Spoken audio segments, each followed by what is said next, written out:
मुख्यमंत्री पद की शपथ लेंगे योगी आदित्यनाथ। लखनऊ के कान्हा स्टेडियम में शपथ ग्रहण के भव्य आयोजन की हो रही तैयारी।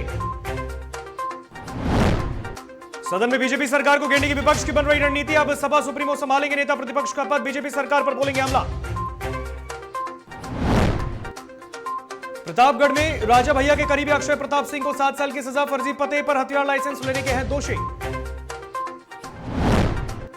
और मेरठ में दिन दहाड़े हुए बड़ी लूटपाट। हथियारबंद बदमाशों ने महिला से की लूटपाट। सीसीटीवी कैमरे में कैद हुई वारदात।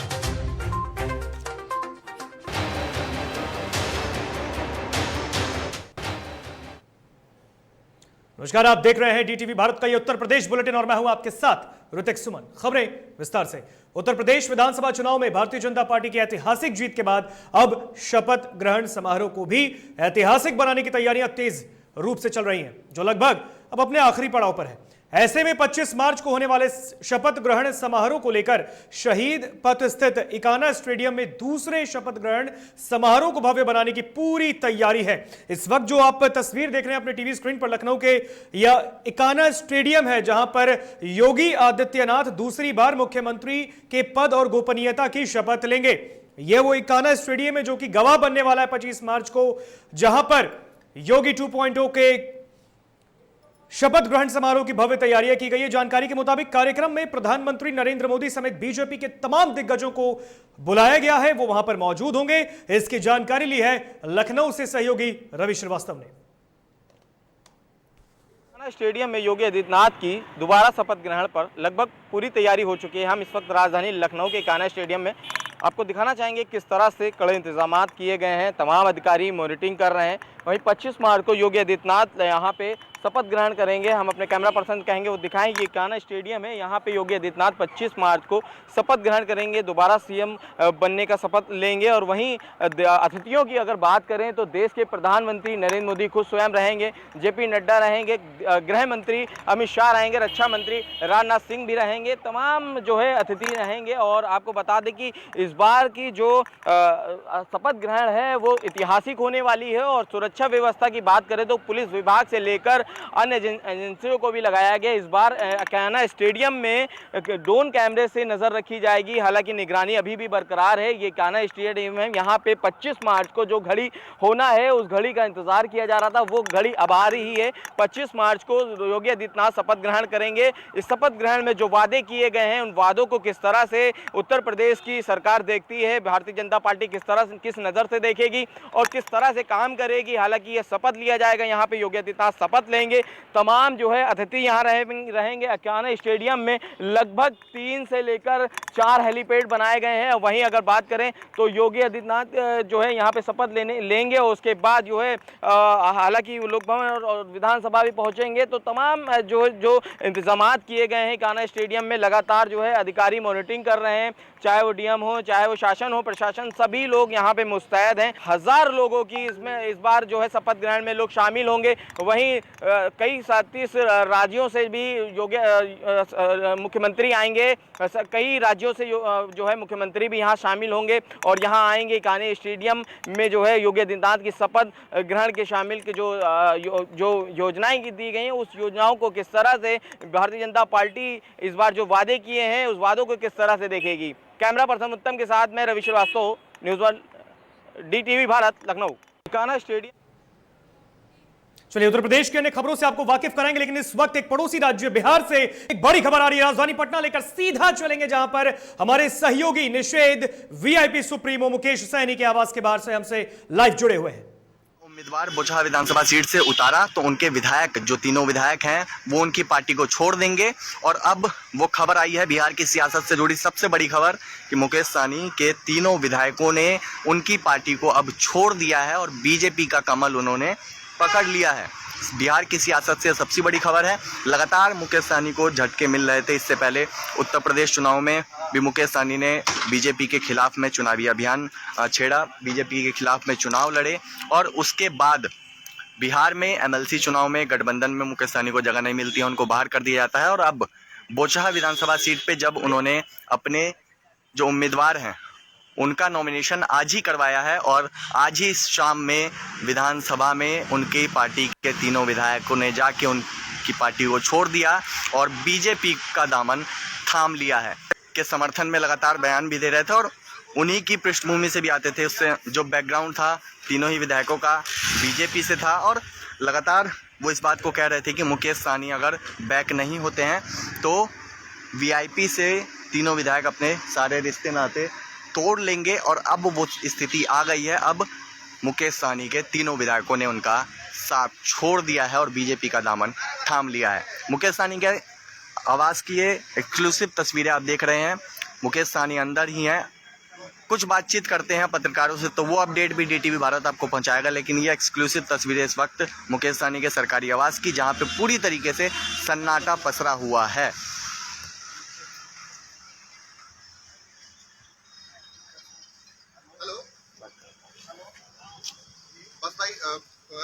हम आपको तो देखिए मुकेश सहनी के आवास से आपको हम लगातार तस्वीरें दिखा रहे हैं। हालांकि उनकी गाड़ी भी अंदर है। हम सामने ही है, देखिए दिख रहे हैं, दिख रहे हैं।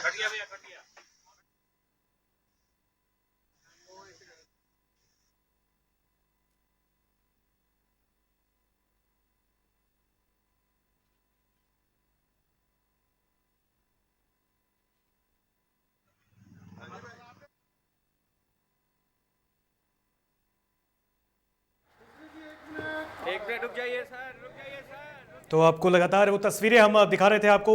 वीआईपी सुप्रीमो और बिहार सरकार में मंत्री हैं मुकेश सहनी, उनके आवास के बाहर की सन्नाटा पसरा है मुकेश सहनी के आवास पर भी। और ये बिहार विधानसभा की तस्वीर, ये परिसर तीनों विधायकों ने साथ छोड़ दिया है वीआईपी सुप्रीमो का, वीआईपी का पार्ट छोड़ दिया, साथ जो है वो छोड़ दिया है और अब बीजेपी का दामन वो थामने वाले हैं। आपको बता दें वीआईपी सुप्रीमो को लगातार झटके पे झटके लग रहे हैं। उत्तर प्रदेश के चुनाव में झटका लगा, बिहार में एमएलसी चुनाव को लेकर झटका लगा और इसके बाद जो बोचहां का उपचुनाव होने वाला, बाय इलेक्शन होने वाला है, क्योंकि उस सीट पर वीआईपी से ही स्वर्गीय मुसाफिर पासवान विधायक थे। कोरोना के वजह से उनका निधन हो गया, वो सीट खाली हुई। अब वहां पर बाय इलेक्शन हो रहे हैं। आज नामांकन भी तमाम अपने अपने पार्टी के जो प्रत्याशी उन्होंने किया है, बीजेपी, जेडीयू, माफ कीजिएगा, बीजेपी के साथ वीआईपी ने भी किया है, दो निर्दलीय प्रत्याशी भी हैं, राजद भी है, तमाम लोगों ने अपना अपना नामांकन किया है। लेकिन इस बीच बिहार में आज की ये बड़ी खबर कि वीआईपी पार्टी के जो 3 विधायक थे, उन तीनों विधायकों ने वीआईपी का रास्ता छोड़ दिया है और अब सीधा बीजेपी का दामन थामने वाले हैं। यानी कि अकेले पड़ गए हैं मुकेश सहनी। उनके पार्टी के जो अन्य विधायक थे अब उन्होंने भी वीआईपी का दामन छोड़ दिया है। यानी कि वीआईपी सुप्रीमो और वीआईपी का जो राजनीतिक भंवर है वो संकट में होता दिख रहा है। तो ये तस्वीर हम आपको वीआईपी सुप्रीमो मुकेश सहनी के आवास के बाहर की दिखा रहे हैं। हमारे सहयोगी निषेध लगातार हमारे साथ वहां से जुड़े हुए, आप देख सकते हैं ये तस्वीर वीआईपी सुप्रीमो मुकेश सहनी की, ये आवास की तस्वीर। सन्नाटा पसरा है। हालांकि सहनी अपने आवास पर ही है और तीनों विधायकों ने बिहार विधानसभा जाकर अपना अपना त्यागपत्र सौंप दिया है। आपको बता दें तीनों ने अपना इस्तीफा भी देना है और अब सीधा वीआईपी का त्याग कर बीजेपी का दामन थामेंगे।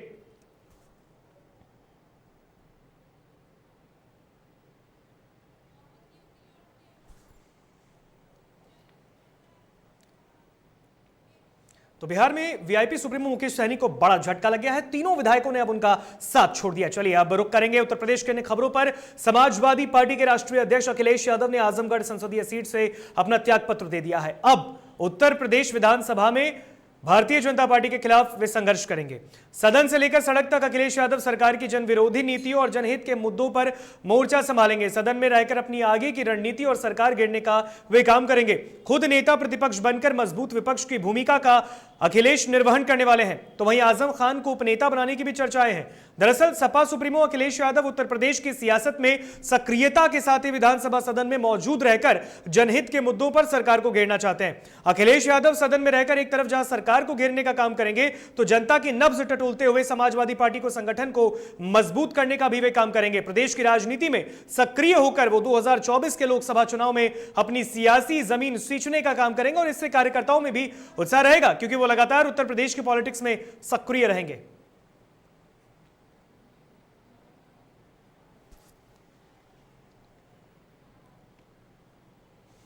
एमएलसी चुनाव में सोनभद्र मिर्जापुर क्षेत्र से नामांकन दाखिल करने वाले सपा प्रत्याशी रमेश यादव ने बुधवार को अपना पर्चा वापस ले लिया है। चुनावी मैदान में अब केवल बीजेपी प्रत्याशी श्याम नारायण सिंह उर्फ विनीत सिंह के मैदान में रहने के कारण उनका निर्विरोध एमएलसी बनना लगभग तय है। बुधवार को जिला निर्वाचन अधिकारी को पत्र सौंपकर सपा उम्मीदवार ने नामांकन पत्र वापस लिया और इसकी जानकारी दी।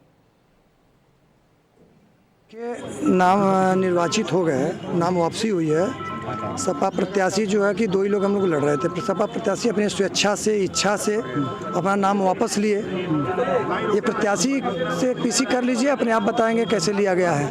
ज़्यादा बेहतर बताएगा प्रत्याशी।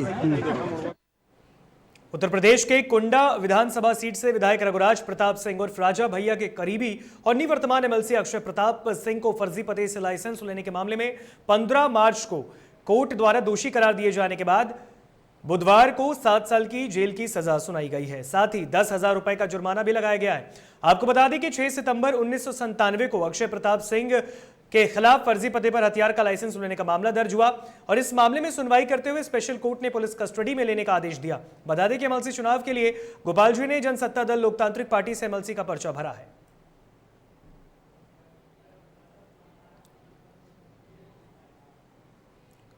गुरुवार से उत्तर प्रदेश में यूपी बोर्ड की परीक्षाएं शुरू हो रही हैं और ऐसे में तमाम जिला प्रशासन कदाचार मुक्त परीक्षा कराने के लिए लगा है। और इस बीच कौशांबी में जिलाधिकारी ने नकल विहीन परीक्षा कराने के लिए बागडोर संभाल ली। आपको बता दें कि कौशांबी जिले में कुल 45,000 परीक्षार्थी हाई स्कूल और इंटर की परीक्षा देंगे और इसे लेकर जिलाधिकारी सुजीत कुमार ने जिला विद्यालय निरीक्षक कार्यालय का निरीक्षण किया। उन्होंने बताया कि तमाम परीक्षा केंद्रों पर सीसीटीवी कैमरे लगे रहेंगे। तो बुधवार को आज तमाम तैयारियां देख ली गई हैं। गुरुवार यानी कि 24 मार्च से उत्तर प्रदेश में बोर्ड की परीक्षाएं शुरू हो रही हैं, यूपी बोर्ड की, जिसमें मैट्रिक और इंटर यानी कि 10वीं और 12वीं की परीक्षाएं होंगी। और इसे लेकर तमाम जनपदों में जिला प्रशासन द्वारा कदाचार मुक्त परीक्षा की तैयारियां पूरी कर ली गई हैं। हर एक एग्जामिनेशन सेंटर पर सीसीटीवी कैमरे से निगरानी रखी जाएगी।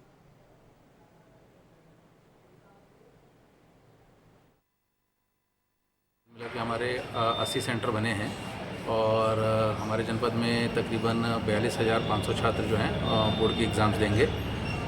इन सभी 80 विद्यालयों में केंद्र व्यवस्थापक हैं और साथ ही साथ सेक्टर मजिस्ट्रेट्स नियुक्त कर दिए गए हैं और स्टैटिक मजिस्ट्रेट सभी विद्यालयों में नियुक्त किए गए हैं। जो सेक्टर मजिस्ट्रेट्स रहेंगे वो हमारे भ्रमणशील रहेंगे और जो हमारे प्रश्न पत्र हैं वो स्टैटिक मजिस्ट्रेट तथा केंद्र व्यवस्थापक की निगरानी में खुलेंगे।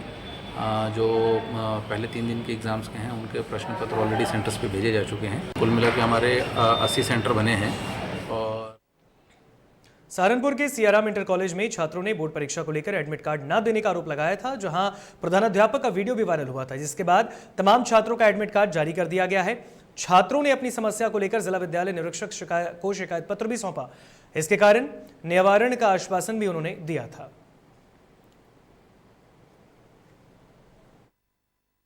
अभी एक शिकायत आई है बच्चों की मेरे पास, ठीक है, मैं उसको लेटर लिखवा रहा हूँ, स्टेनो को मैंने दिया है और प्रिंसिपल से फ़ोन से भी बात करेंगे, उनका स्पष्टीकरण कॉल कर रहे हैं तुरंत कि क्या मामला है, इसको सॉर्ट आउट करें तुरंत अभी क्या भी। उनके द्वारा कुछ इस तरह की बातें कही जा रही है कि मुझे जो है जब फीस जमा करोगे तभी टीचर्स को दी जाएगी। देखिए, बिना आख्या के हम प्रिंसिपल की बात किए हुए कुछ नहीं कह सकते, क्या स्टेटस है उनके हम अभी मांग रहे हैं उनसे, हमें तुरंत के तुरंत लिख पा रहे हैं। अभी श्रावस्ती जनपद में बुधवार को जिलाधिकारी नेहा प्रकाश ने जिला अस्पताल में पहुंचकर नीति आयोग के फंड से संयुक्त जिला अस्पताल में एसएनसीयू के नवीनीकरण का फीता काटा। आपको बता दें कि जिले में प्रसव के बाद बीमार पड़ने वाले नवजात शिशु के उपचार के लिए परिजनों को नहीं भटकना पड़ेगा। शिशु को जिला अस्पताल में बेहतर उपचार देने के लिए नया एसएनसीयू वार्ड का शुभारंभ कर दिया गया है। स्वास्थ्य अधिकारियों के साथ जिलाधिकारी ने रिबन काटकर इस आधुनिक चिकित्सा वार्ड का उद्घाटन किया।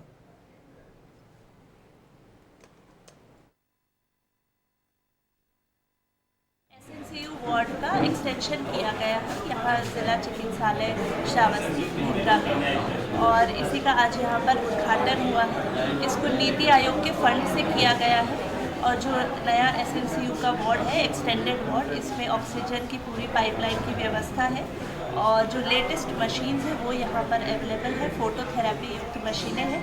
तो आशा करती हूँ कि इससे हमारी जो कैपेसिटी है एसएनसीयू की वो इंक्रीज़ हो जाएगी और जनपद के जो छोटे नवजात शिशु होते हैं उनको इसका लाभ जरूर प्राप्त हो।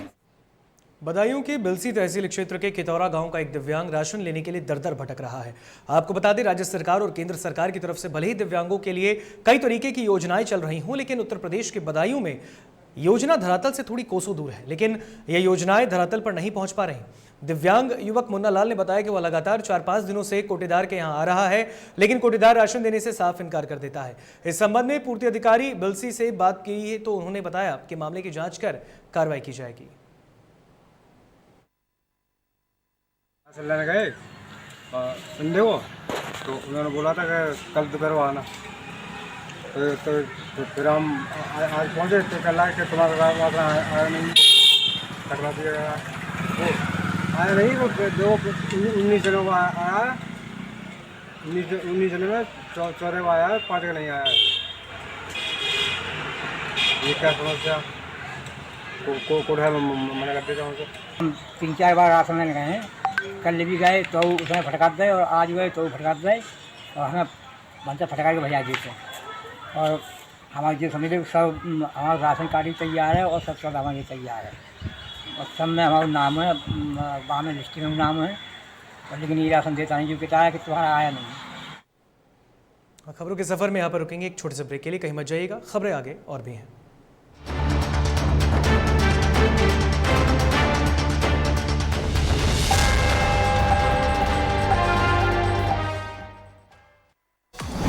डीटीवी भारत करने जा रहा है चिकित्सकों का सम्मान। बिहार के हेल्थ आइकन्स को हमारा सलाम। पंच परमेश्वर से बिहार श्री सम्मान के सफल आयोजन के बाद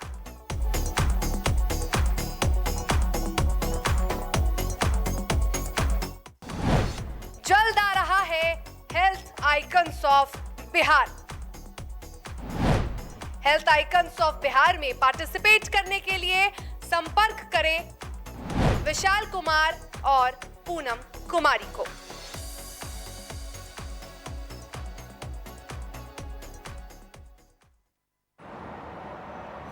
सर छुट्टी चाहिए थी।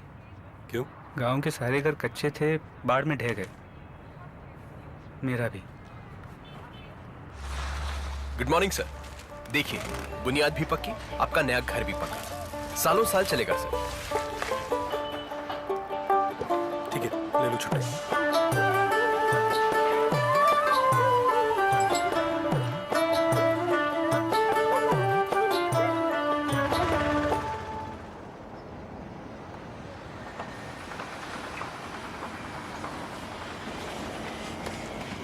लो, हो गया घर पक्का। छुट्टी कैंसिल।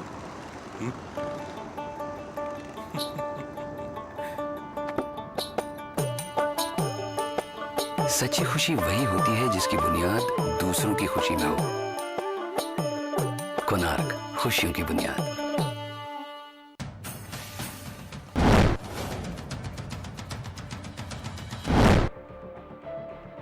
बात होगी सत्ता की,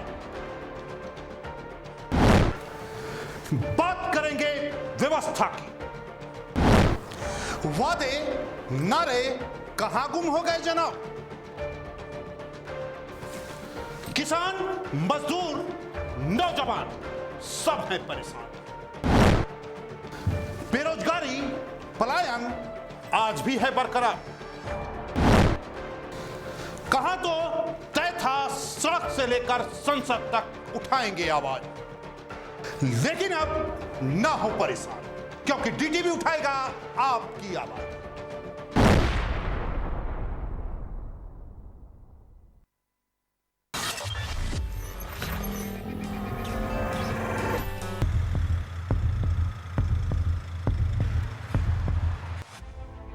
खबरें तमाम, देश के नाम, हर सुबह हर शाम हमारी मुहिम से मिले नई पहचान। बिगड़े हालातों में भी बेहतर परिणाम, रहेंगे हर पल आपके साथ। स्थितियां जो भी हों, आप तक खबरें पहुंचाएंगे। कोरोना जैसे संकट में न दूर थे न दूर जाएंगे। समाज से जुड़े हर मुद्दे को उठाएंगे।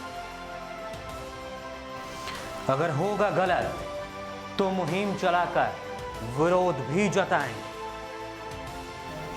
पत्रकारिता का हर फर्ज निभाएंगे, क्योंकि हम हैं डीटीवी भारत। देश की राजनीति में क्या चल रहा है, क्या कुछ बड़ा होने जा रहा है?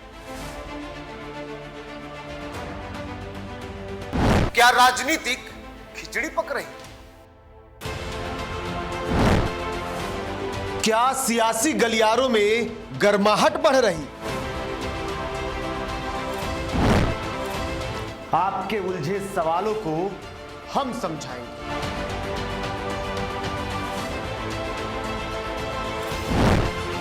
अंदर खाने की बातों को हम ही बताएंगे। कब, कौन, कहां गया, सबसे पहले हम ही दिखाएंगे।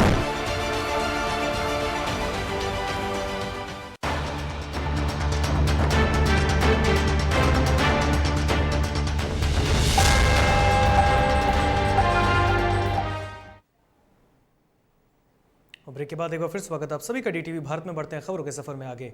मैनपुरी के सुनई गांव में दबंगों के आतंक से दलित परिवार गांव से पलायन करने को मजबूर है। पीड़ित दलित परिवार गांव से पलायन कर एसपी ऑफिस न्याय की गुहार लगाने पहुंचा। सूचना मिलते ही दलित संगठन भीम आर्मी, सपा और बसपा के पदाधिकारी भी मौके पर पहुंचे और एसपी अशोक कुमार राय ने पीड़ित दलित परिवार को न्याय का भरोसा दिया। इसके बाद पीड़ित दलित परिवार के लोग अपने अपने घर के लिए पुलिस अभिरक्षा में गाँव वापस लौट गए।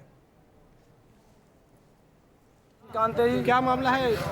मामला ये 26 तारीख की एफआईआर दर्ज है, ये जो घटना घटित हुई थी। उसके बाद 19 तारीख को हुआ क्या था? किस बात पर बात हुई थी? वो जानलेवा हमला किया गया था। किस वजह से लड़ाई हुई थी?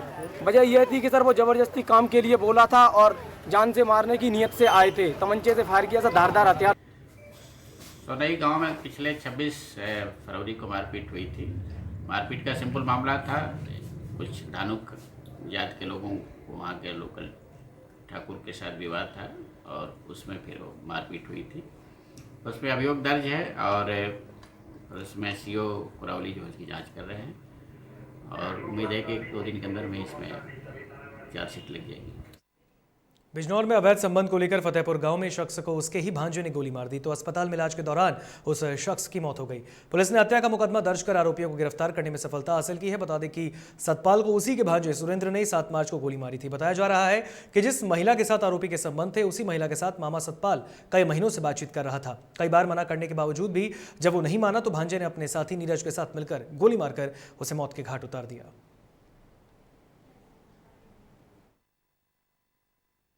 दीपा के फतेहपुर कला गांव में 7 तारीख को गुड्डू ने अपने मामा सतपाल को गोली मारी। 307 आईपीसी का अभियोग पंजीकृत था। एक व्यक्ति अज्ञात था। बाद में उसका नाम पता चला कि गुड्डू का दोस्त धीरज है। दौराने इलाज उसके मामा सतपाल की मृत्यु हो गई। दोनों अभियुक्त गिरफ्तार हैं। मैं तमंचे के 15-15 हज़ार रुपये का इन पर पुरस्कार घोषित था। अभियुक्तों ने पूछताछ के दौरान बताया कि जिस लड़की से सुरेंद्र उर्फ गुड्डू का प्रेम था उसी से इनके मामा का भी बातचीत होने लगी थी। दोनों में इस बात को लेकर के अनमनस्कता, टोका टाकी एवं 302 तक की वारदात हो गई। अभियुक्त को गिरफ्तार करके जेल भेजा जा रहा है। बिजनौर के नाहटौर थाना क्षेत्र में 4 साल की बच्ची का शव मिलने से हड़कंप मच गया। मौके पर पहुंची पुलिस ने शव को अपने कब्जे में लेकर छानबीन शुरू कर दी। बता दें कि बुधवार से बच्ची लापता थी और इसके बाद परिजनों ने थाने में रिपोर्ट दर्ज कराई थी।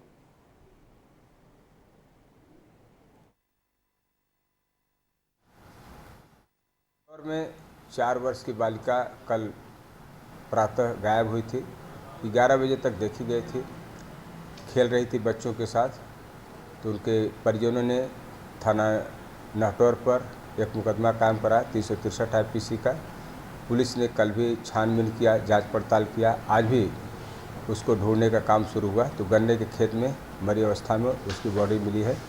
ऐसा प्रतीत होता है कि गला घोट करके उसकी मृत्यु। वहीं बिजनौर में पुलिस ने नकली शराब बनाने वाले तस्कर रिंकू को गिरफ्तार कर लिया है तो इस काम में साथ देने वाले तस्कर की पत्नी पुलिस को भी चकमा देकर फरार हो गई। पुलिस तस्कर की पत्नी समेत अन्य 2 आरोपी की तलाश में जुटी है। बता दें कि आबकारी विभाग और पुलिस लगातार अवैध शराब के विरुद्ध अभियान चला रही है और इसी में सफलता हाथ लगी।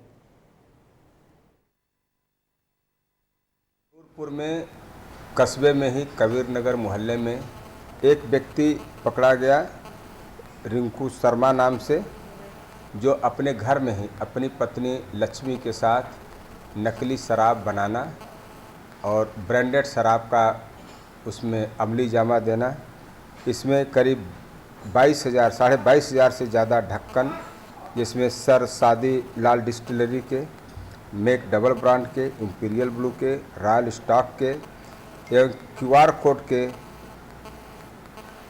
4090 QR कोड बरामद हुए हैं।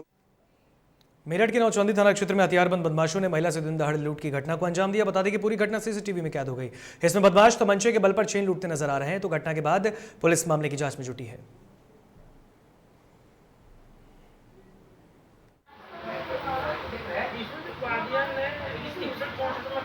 कल शाम को नौचंदी क्षेत्र में डी ब्लॉक में एक महिला के साथ चैन स्नैचिंग हुई है, जिसमें थाना नौचंदी पर FIR पंजीकृत है और अभियुक्तों को गिरफ्तारी है टीम लगा दी गई। शीघ्र अभियुक्तों की गिरफ्तारी की जाएगी और माल की बरामदगी की जाएगी। महाराजगंज में सदर कोतवाली थाना क्षेत्र में पुलिस ने हत्या के आरोपी को गिरफ्तार किया है। सीसीटीवी फुटेज और मोबाइल सर्विलांस के जरिए ये गिरफ्तारी की गई। बता दें कि आरोपी रामविलास यादव को घटना में प्रयुक्त पिस्टल के साथ गिरफ्तार किया गया।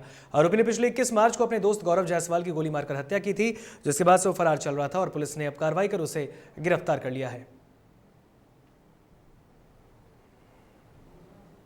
रात में गौरव जायसवाल नाम के एक व्यक्ति जो पेशे से अधिवक्ता भी थे, उनकी गोली मार के हत्या की गई थी।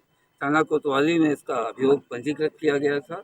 जब सीसीटीवी फुटेज और CDR निकलवाया गया तो ये पाया गया कि अंतिम बार ये रामविलास यादव नाम के एक व्यक्ति के साथ थे और उसी के साथ ये गए थे। जब रामविलास यादव को गिरफ्तार किया गया और उससे पूछताछ की गई तो उसने ये हत्या में अपना जुर्म स्वीकार किया और उसने कारण ये बताया कि दोनों आपस में दोस्त थे। उस दिन साथ में शराब पीने के लिए बैठे थे। उसी में पीने के दौरान ही कुछ वाद विवाद हुआ। पहले भी कई बार इनमें वाद विवाद हो चुका था। इसी बात को तनाव को लेके रामविलास यादव के पास एक कंट्री मेड पिस्टल थी 32 बोर की, उससे इसने फायर। बरेली के फतेहगंज पश्चिमी में 13 मार्च को ढाबा संचालक सेवाराम गंगवार की हत्या का पर्दाफाश हो गया है। पुलिस ने हत्या के आरोप में 3 युवकों को पकड़ा है। आपको बता दें कि उन्होंने कुछ रुपयों की मांग की वजह से विवाद हुई और इसमें रंजिश में 3 लोगों ने मिलकर ढाबा मालिक की चाकू से गला रेतकर हत्या की थी। फिलहाल पुलिस ने हत्या में प्रयुक्त चाकू को भी आरोपितों से बरामद किया है और इस मामले का खुलासा करते हुए बरेली के वरीय पुलिस अधीक्षक रोहित सिंह साजवान ने पूरी जानकारी दी। सेवाराम गंगवार थे, ये अपनी एक झोपड़ी इनकी हाईवे के किनारे है और वहाँ पर ये खाने का सामान बेचते थे। इनकी नृशंस हत्या कर दी गई थी और ये अपनी झोपड़ी के बाहरी जो चारपाई है उस पर पाए गए थे, मृत पाए गए थे। इसमें पुलिस जब मौके पर पहुंची तो वहाँ पर इनके जो बेटे हैं उनके द्वारा एक तहरीर देकर मुकदमा धारा 302 IPC के अंतर्गत पंजीकृत कराया गया अज्ञात के विरुद्ध। पुलिस ने इसमें छानबीन की तो इसमें 3 लोगों के नाम प्रकाश में आए हैं, जिसमें एक ननकू उर्फ मुनव्वर खां, मुजिम खां और मुन्ना उर्फ मुशर्रफ खां, ये तीनों ही लोगों के नाम प्रकाश में आए हैं। इसमें जो 2 लोग हैं वो तीनों ही लोग हैं वो धंतिया गाँव के हैं, जो मृतक का जो पास का गाँव का है उसके रहने वाले हैं। सेवाराम गंगवार। फिलहाल खबरों के सफर में इतना ही। आप मुझे दीजिए इजाजत। देखते रहिए DTV भारत। नमस्कार।